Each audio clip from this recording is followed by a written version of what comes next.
നമസ്കാരം, പ്രവാസി മലയാളിയിലേക്ക് സ്വാഗതം.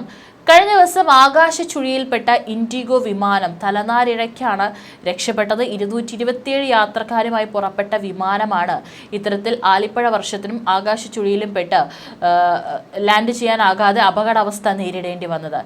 ഇപ്പോൾ ഏറ്റവും ഒടുവിലായിട്ട് പുറത്തുവരുന്ന റിപ്പോർട്ടുകൾ പ്രകാരം ഇതിനെ കൃത്യമായി തന്നെ വിമാനം ലാൻഡ് ചെയ്യാൻ സഹായിച്ചത് നമ്മുടെ ഇന്ത്യൻ വ്യോമസേനയാണ് എന്നുള്ളതാണ്. വിമാനത്തിന്റെ പൈലറ്റ് ഇന്ത്യൻ വ്യോമസേനയുടെ നോർത്തേൺ കമാൻഡുമായി അടിയന്തരമായി ബന്ധപ്പെട്ടതിനെ തുടർന്നാണ് വേണ്ട മുന്നറിയിപ്പുകൾ ഇവർ നൽകിയത്.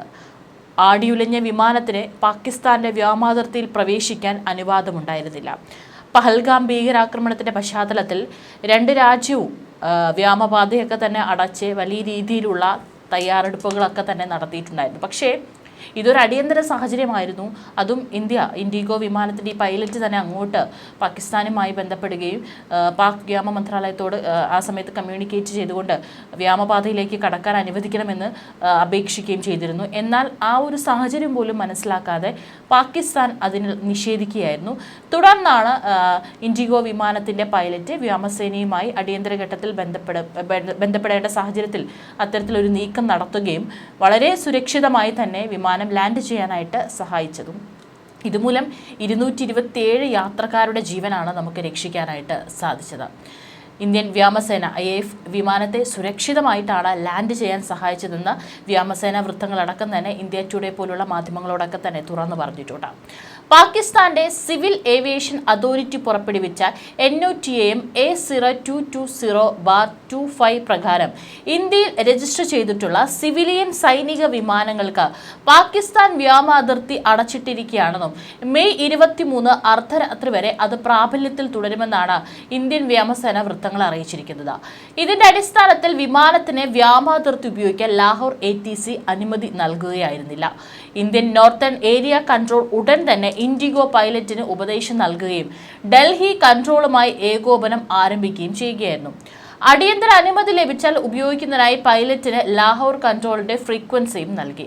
പാകിസ്ഥാനിൽ നിന്ന് അനുമതി ലഭിക്കാത്തതിനെ തുടർന്ന് വിമാനം മറ്റൊരു വഴിയിലൂടെ ശ്രീനഗറിലേക്കും തിരിച്ചുവിട്ടു. പാകിസ്ഥാൻ അനുമതി നിഷേധിച്ചതോടെ വിമാനം ശ്രീനഗറിലേക്ക് ഗതി മാറ്റുകയായിരുന്നു.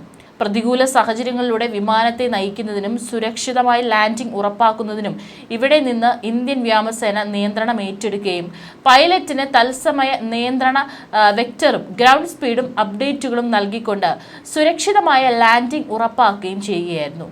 ശ്രീനഗറിനടുത്തേക്ക് അടുക്കുമ്പോൾ ആലിപ്പഴ വീഴ്ച ശക്തമായതിനെ തുടർന്ന് വിമാനത്തിൽ മിഡ് എയർ അടിയന്തരാവസ്ഥ പ്രഖ്യാപിച്ചിരുന്നു. ഡൽഹിയിൽ നിന്നും പറന്നുയർന്ന വിമാനം അമൃത്സറിന് സമീപമെത്തിയപ്പോൾ മോശം കാലാവസ്ഥ ശ്രദ്ധയിൽപ്പെടുകയായിരുന്നു.